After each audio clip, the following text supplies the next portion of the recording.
अस्सलाम वालेकुम दोस्तों मैं हूं बशीर अहमद और आप देख रहे हैं छोटा बिजनेस यूट्यूब चैनल। दोस्तों आज एक और नई वीडियो के साथ दोस्तों की खिदमत में आज हूं। दोस्तों आज का हमारा टॉपिक है फॉर्मुलेशन है वाइट ऑयल। वाइट ऑयल एक फॉर्मिंग एजेंट है।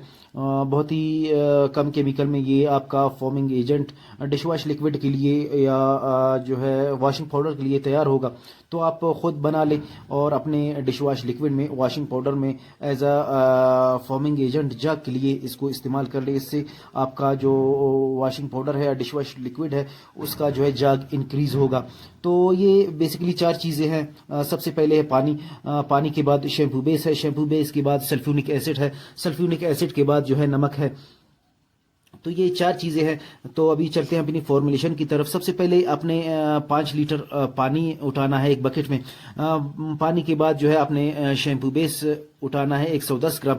तो पानी और शैम्पू बेस को आपने अच्छी तरीके से मिक्स करना है किसी पाइप में, किसी लकड़ी वगैरह में। तो ये दोनों बिल्कुल हल हो जाए, पानी और शैम्पू बेस बिल्कुल हल हो जाए, तो इसके बाद जो है आपने सल्फ्यूनिक एसिड डालना है 500 ग्राम।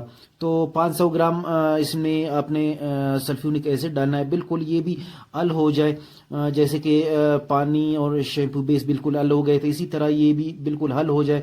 उसके बाद जो है आखिर में जो तिक करने के लिए आपने इसमें नमक डालना है। नमक 115 ग्राम आपने इसमें नमक डालना है।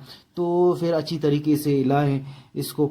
जब ये सारी चीज़ें बिल्कुल आपको हल होता नज़र आए, इसके बाद जो है ये वाइट ऑयल आपका तैयार है। इसके बाद जो है आपने 6 से 7 घंटे इसको रेस्ट देना है। रेस्ट देने के बाद जो है कोई भी फॉर्मिंग एजेंट के तौर पर आप इसको डिश वॉश लिक्विड में, वॉशिंग पाउडर में इस्तेमाल कर सकते हैं। ये एक छोटा सा वीडियो, उम्मीद है कि दोस्तों को पसंद आएगा। पसंद आए तो चैनल को लाइक करें, सब्सक्राइब करना ना भूलें। मैं मिलूंगा दोस्तों से नेक्स्ट वीडियो में किसी और टॉपिक के साथ, किसी और फॉर्मुलेशन के साथ। तब तक के लिए अपना ढेर सारा ख्याल रखें। अल्लाह हाफिज़।